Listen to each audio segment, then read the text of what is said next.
Start that. And so, formal welcome to everybody. We like to be formal in Wisdom's Chats, as you know. We're a very formal bunch of people. So, fantastic Monday morning to all of you. Welcome. And I believe we're getting back onto the subject of money again.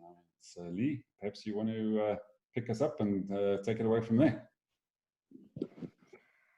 Yeah, well, thanks everyone. Hope you all had a good weekend and happy Mother's Day to those who are moms. Hope you were recognized and shown how much you are loved and appreciated. So we pick up from Friday. We spoke on Friday really about some of our more personal memories around money. And I'm now wanting us to maybe think a little bit more in depth around, is there a difference between having money or not having money and wealth or poverty? So those are the sort of intellectual questions really that I'm posing. They're intellectual questions, but they affect our relationship to money. And what are we actually seeking? And I want to put it in the framework of a New York Times article that I read. A woman who is reflecting on, she's just going through a divorce literally as the lockdown started in one of the states that she was in. And now finding herself as a single mom, working from home and not having any help either, whether it was child minding or looking after the house, and her having to do everything and saying, this is hard work and I should be paid for this. I'm contributing to the national economy and wealth of the nation by raising the next generation, but I am not being recognized and there is no value in being transferred to me monetarily. And so it raised the question for me, is our value in being paid? Is that how we measure our value? And therefore, does that make us rich or poor if we have money or we don't have money? So hopefully that frames the question and gives you some little bit of context to think around it. And I throw the ball into your court. Sure, Lee, you do realize this is Monday morning, eh? So, I mean, some deep things there and some serious questions. Herman, I see you unmuted. I'm not sure if that was intentional or not, but let's go across to you and see what your thoughts are. Well, it wasn't really. Anyway,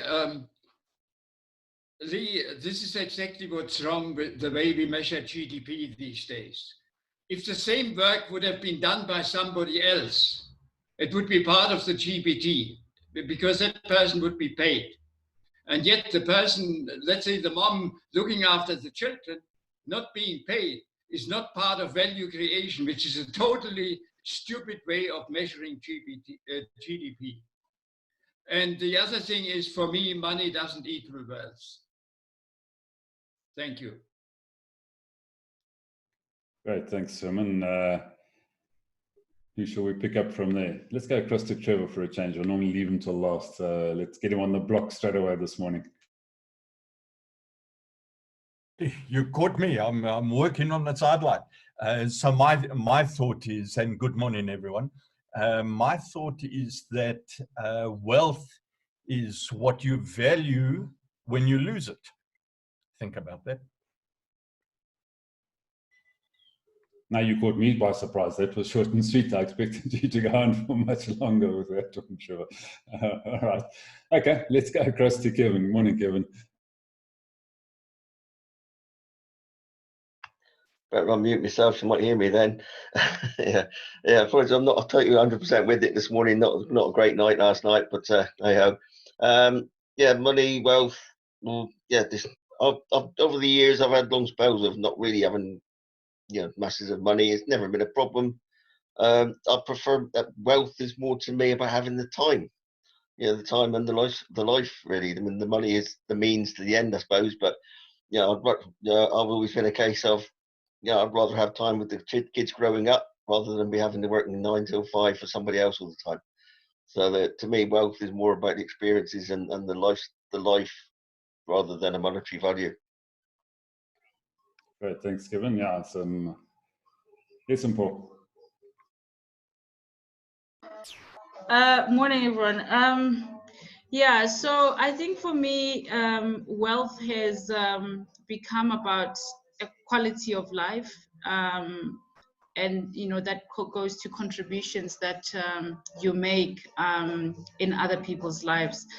And money, I've come to realize, for me, it has become something that makes things possible for me. So it's a catalyst. Thanks. Great, thanks, Paul. Let's pop across to Steve. Morning, Steve.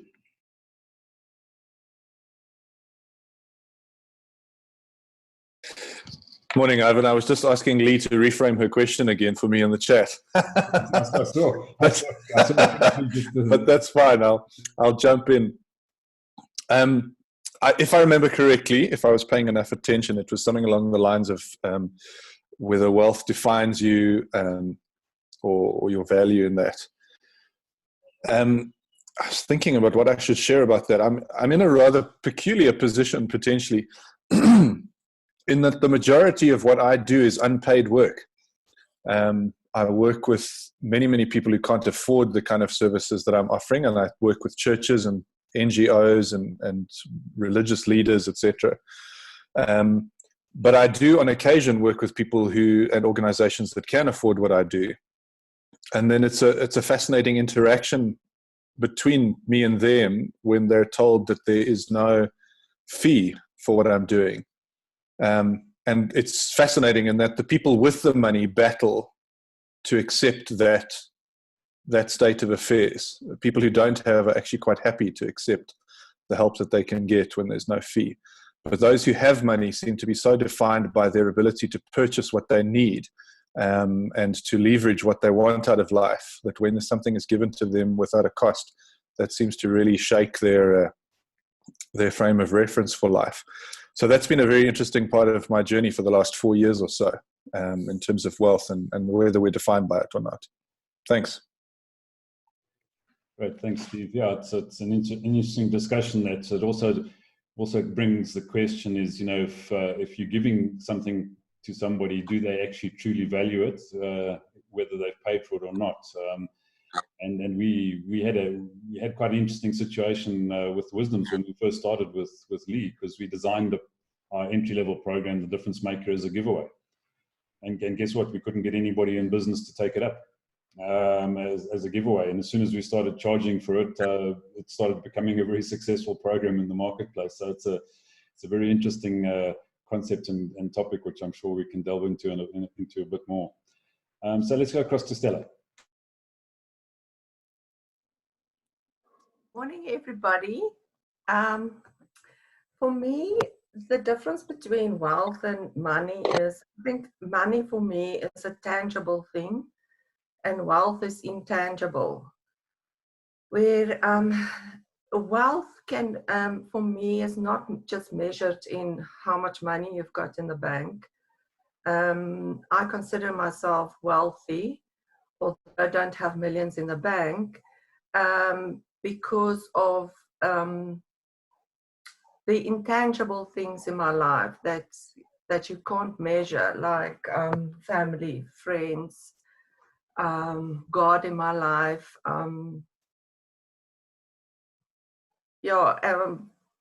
Just being happy makes me see myself as wealthy. Thank you. Great, thanks, Stella. Let's go across to the guys. Obviously managed to find some money to buy some razor blades this morning. So Jasper, good morning to you. Morning. Yeah, my wife woke up yesterday on Mother's Day and she had been a bonnet before the day is over. My hair will be cut and my beard will be off. So that was my Mother's Day gift to her. Just interesting, last night in the Gig Club webinar session, we tackled this specific topic, how to determine your values and what are beliefs, and then what is wealth. So if you don't mind, I'll share the screen and just give you the gist of what we discussed. Let me just go there.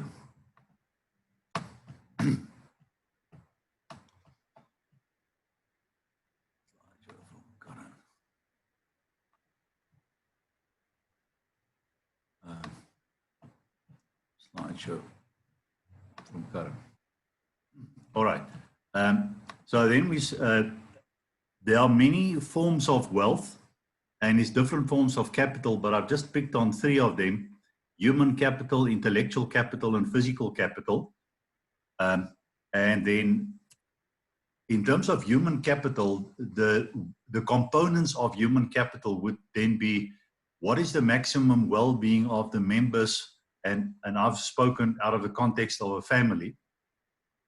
And is everyone's basic requirements being the needs of the basic requirements met? Because if anything goes wrong in any one of your close family members, it spills over into your household as well. Maximum involvement of the members of the family, because it's sad when you see a family that has no connection with each other. Dignity of work. Is everyone in the family gainfully employed? Because it gives them dignity. Geographical footprint. If they all stay in one suburb, it's a risk to that family, but if they spread over a bigger geographical area and even internationally, the chance of that family succeeding and thriving in any circumstances is stronger. A family is as strong as its spiritual values. And then also a family is defined by its community influence. In intellectual capital, it's about the accumulated knowledge of members and how they make use of each other, and the quality of communication between and amongst the members. And there must be an incentive within that family, and I've also spoke about the family fund to be created, but for the highest achievers in that family to strive to first work for the family before they work outside. Brought in the concept of a family story. Every family has a story, and that is what gives the younger members of the family a reason to continue, because they feel a sense of belonging and a purpose. And to help each member to achieve their maximum intellectual capacity, but we don't define it as academic only. We say prepare members according to their different intelligences and learning modes.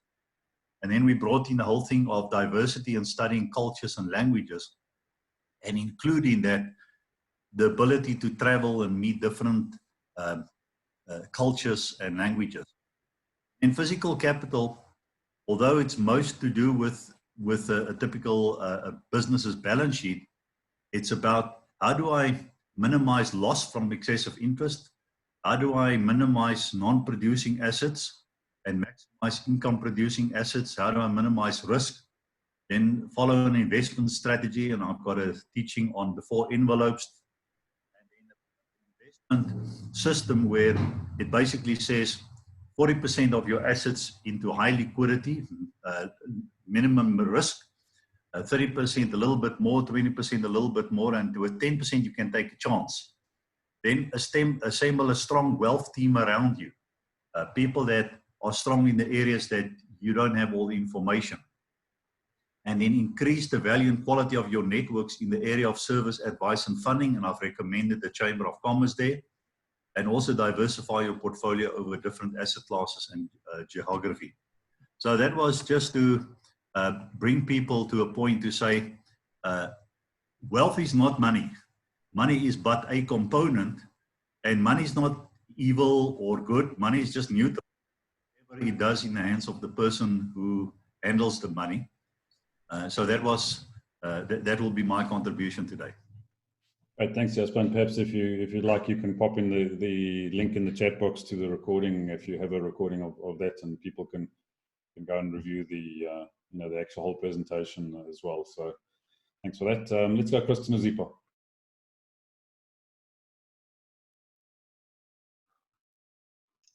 Thank you, Evan. Morning, everyone.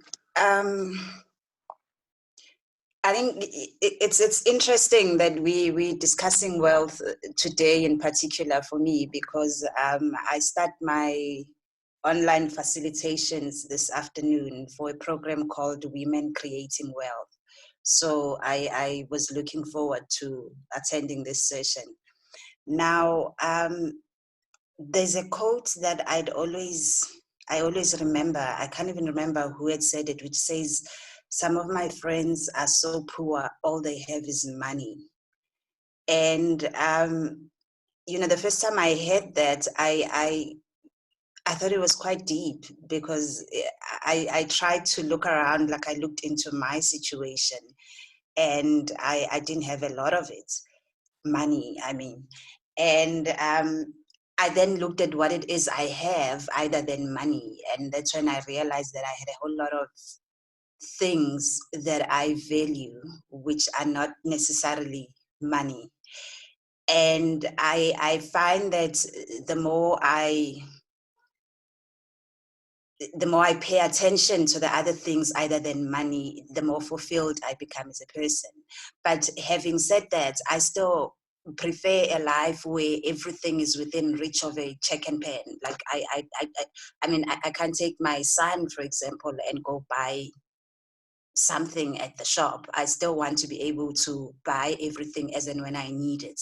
So I think for me, I value what I have, which is stuff that money can't buy. I value that a lot. But I love money, I do. But I don't want to only have money. Thanks. Yeah, thanks, Nazipa. Some interesting perspectives there. Thank you. Guy, let's come across to you.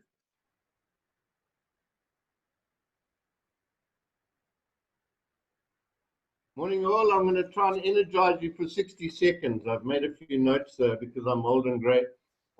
Look, wealth to me is I've categorized it into the following. I enjoy my own company, so I make sure I'm happy.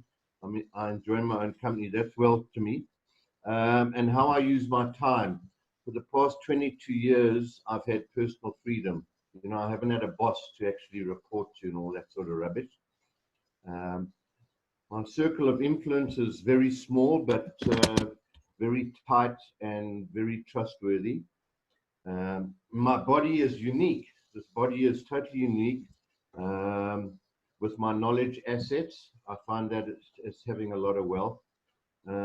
Also, a strange thing, going on holiday 2 or 3 times a year, I find as wealth, because I can re-energize my body, get away with the family, etc., etc. So that's very important. And another important point is I've cocooned myself for 17 years from the political situation in South Africa, and I found that as wealth.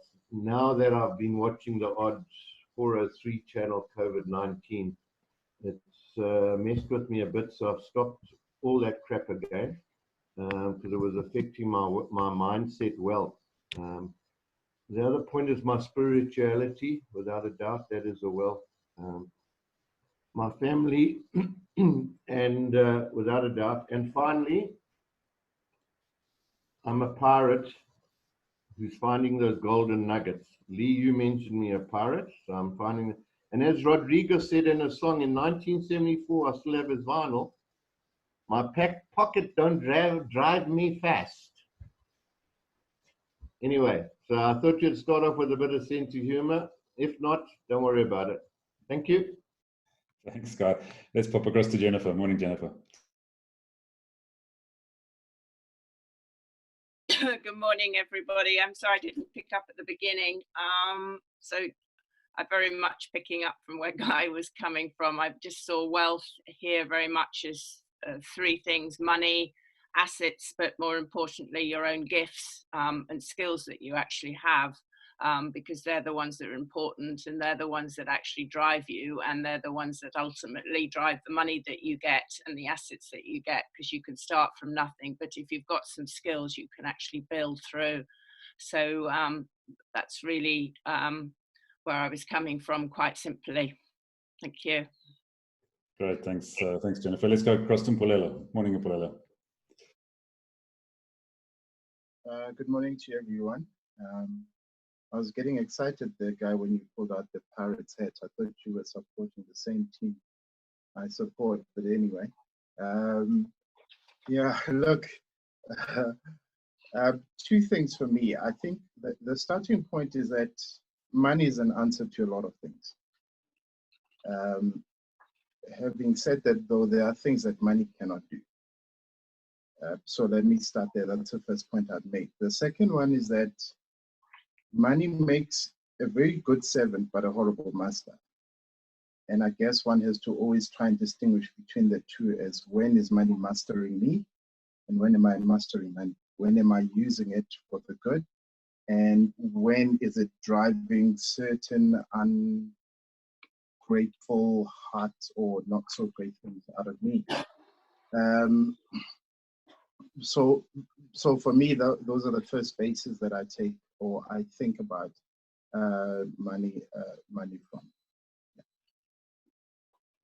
Great, thanks, Mpulela. I like the servant master analogy. I think it's a key one. Solomon, let's come across to you. Can you hear me? Yes, Solomon, we got you. Oh, okay. Yeah, I'm just catching up here, a little bit confused about this other course I'm trying to attend. But anyway, so yeah, I don't think I've got a lot to say. I think I'm still trying to really just, even from the past mistakes that I've made, just learning where to prioritize things and where to put money and not to put money. But I'm also glad I'm with my wife as well, who's very good with stuff like that. So yeah, great team. Thanks. Great, thanks, Solomon. Cecile, your thoughts?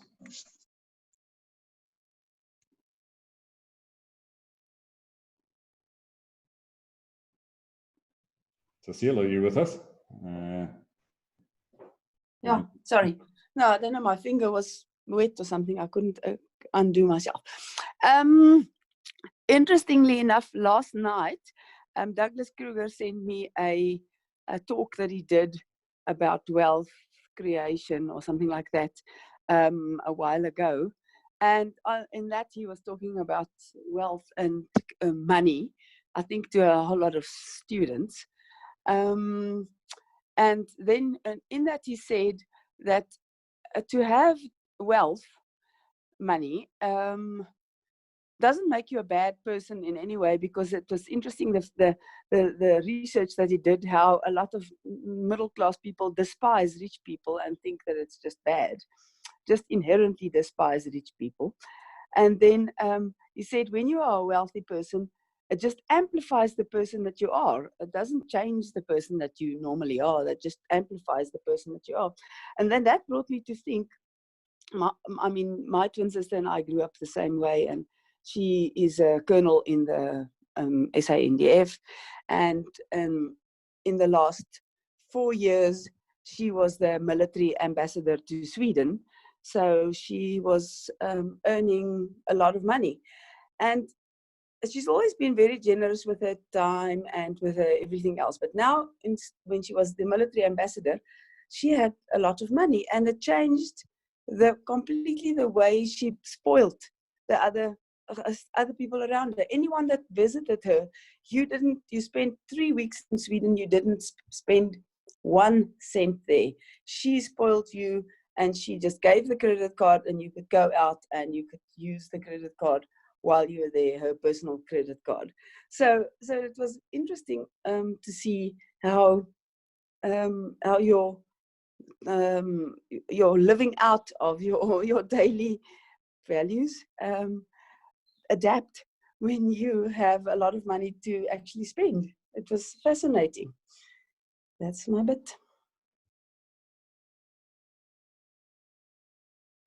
Great, thanks, Cecile. Yeah, I think it's the comment you started off with, I find very interesting. So if you have money, it merely amplifies the person you are. So the question I would ask is, if you don't have money, does it also amplify it, or does it turn it down?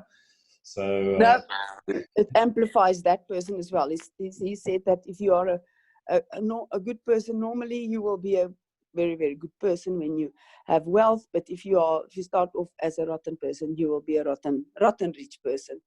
And they are rotten rich people around in the world.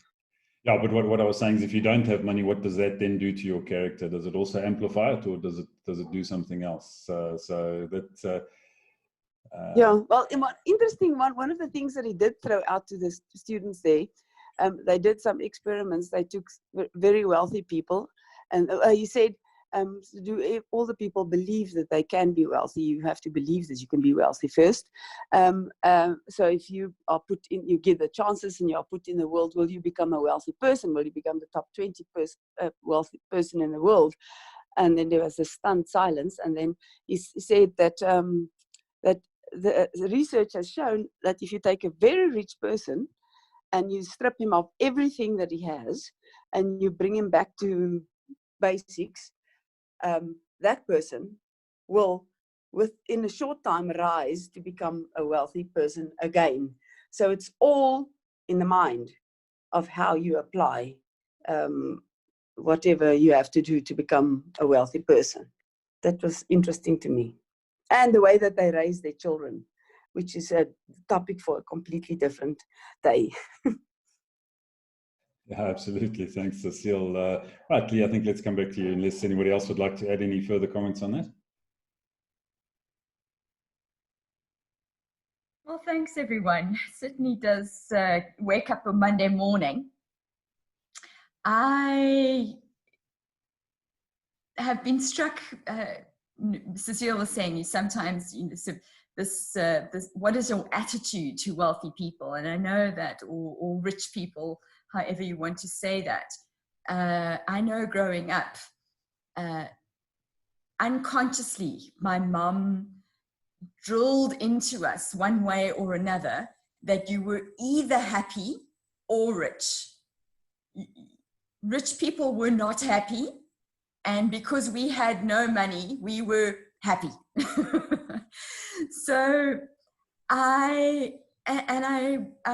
like to then pull the conversation into tomorrow to talk about, so what is happiness? What makes us happy? And I want to match it or put it along the track of what Paul was saying, is how does that measure up to our contribution? So is there something about how we help others that makes us happy? Does it give or does it take away? So let's, I know that's sort of maybe two different aspects of the subject, but let's focus on happiness, what makes us happy, and there's some personal stories around that, then all the better. So thanks, everyone. Look forward to chatting to you tomorrow. Great, thanks, Lee, and thanks, everybody. Fantastic Monday further, and yeah, see you in the morning. Cheers now.